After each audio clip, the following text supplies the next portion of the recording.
everyone, I'm Whitney and I post weekly sewing and crafting tutorials here on my YouTube channel, Whitney Sews, and I get requests all the time for tutorials on bags that have pockets. And so today I'm going to show you how to make a really fun tote bag that has outer pockets on the front and the back.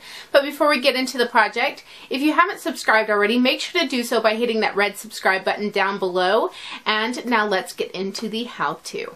Start by cutting all of your bag pieces. I will have a chart on my website showing all the pieces and measurements you need, so it's easy to refer back to. And the link for that post will be up in the information icon in the upper corner of the screen. Now, you don't have to use as many fabrics as I chose to use for my bag. The reason I use so many is because I am working on a challenge where I am using fabrics from my stash, and I just didn't have enough of each fabric that I wanted to use to make the bag in its entirety. So I just used a bunch of different fabrics, and I really like how it turned out. Also in that post, I will have some more information about the materials I used, including the Basel foam stabilizer and some of my thoughts on that. So definitely check it out if you want more details on all the different parts of this project. Okay, let's start by fusing all of our stabilizers to the fabrics. You will need to add your stabilizers to the back side of your outer bag pieces and your pocket outer pieces.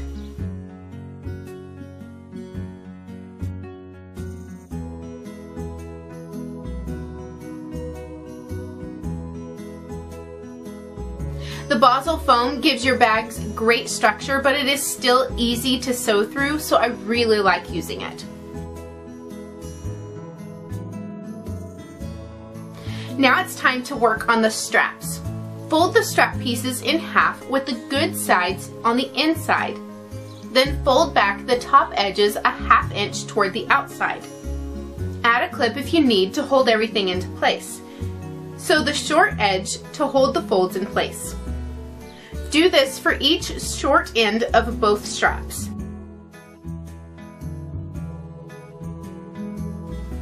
Then place your stabilizer on top and fold the ½ inch edge over it. I know this probably seems a little odd right now, but it will look great in just a second.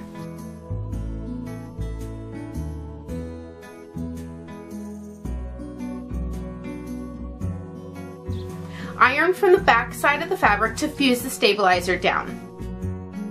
Flip the strap right sides out and make sure the sewn corners are poked out and look good. Tuck in that folded ½ inch so it is now hidden inside and press.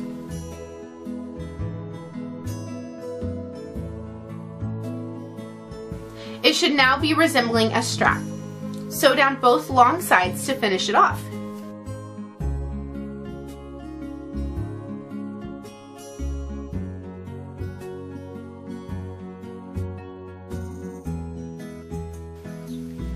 Place the strap on one bag outer and pin in place. Then use that one as a guide to line up the strap on the second bag piece.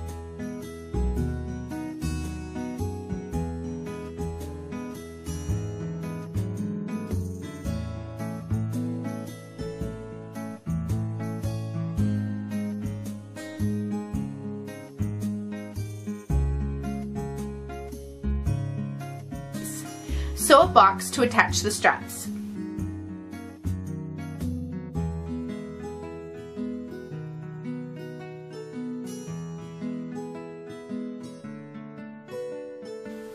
Now onto the pockets.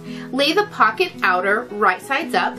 If you want to use piping, then lay it down, lining up the raw edges at the top. Then add the lining on top with the pretty side facing down. Clip the layers together and sew along the top edge to attach. I found it easiest to sew it first with a regular presser foot, then switch to a zipper foot, and sew again as close to the piping as possible. Flip the lining over so you see the pretty sides of both fabrics and top stitch along the top edge. By the way, how annoying is it that this fabric design is not printed straight? It wasn't very noticeable until I started squaring up my fabric and cutting it for this project. Anyway, place the pockets onto the bag outer pieces and line up the bottom and sides and sew with a 1/4 inch seam allowance. I found it easiest to sew down both sides and then along the bottom to attach to make sure the top edge of the pocket remains straight.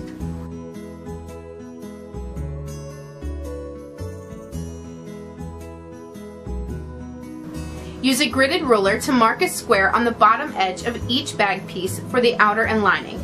I went with a 2-inch square, but you can use whatever size you want. I will have links below to the rulers and all the other supplies I used in this video.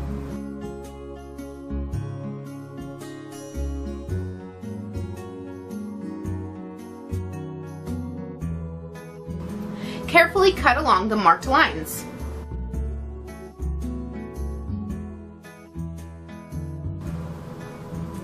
Lay the outer pieces right sides together, lining up all the edges, and sew down the side, bottom, and other side with a 1/2-inch seam allowance. Always back stitching at the beginning and ending of each seam. Repeat with the 2 lining pieces, except leave a 4 to 5-inch opening in the side of the lining to turn the bag through later.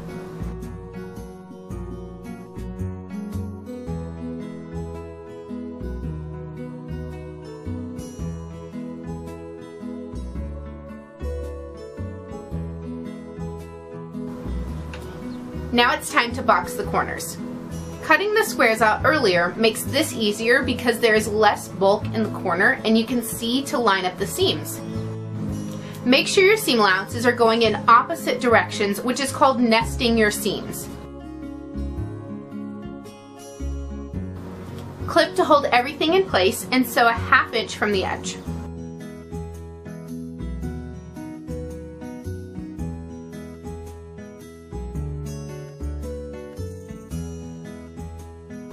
Do this for the bag outer and lining.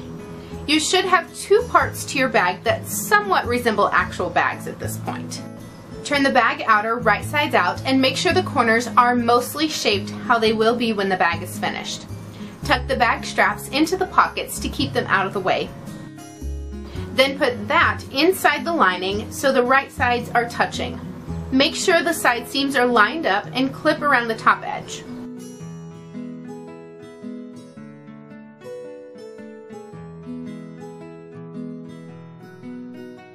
Sew all the way around the top to attach the 2 pieces. Now your bag is almost complete.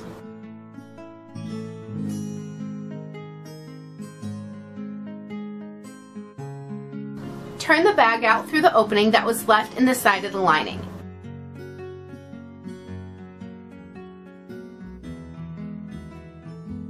After everything is right sides out, tuck the seam allowances into the opening you turned through and sew a top stitch along the folded edge to close it up. Then tuck the lining into your bag.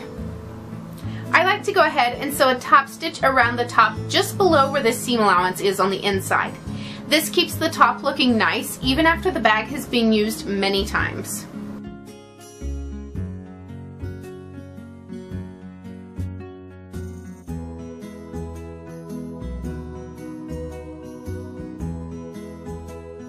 And there you have it, a super nice lined tote bag with pockets on the front and back as well as piping. But of course, if you only want, say, 1 pocket or you don't want piping, you can totally do that and just make it whichever style fits you best.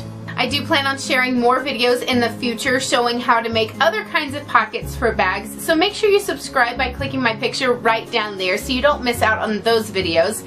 And then if you want to see all the other tote bag tutorials I've done here on Whitney Sews, you can find all of them in a playlist linked right over here. And then come back next Wednesday for another new video. Happy sewing!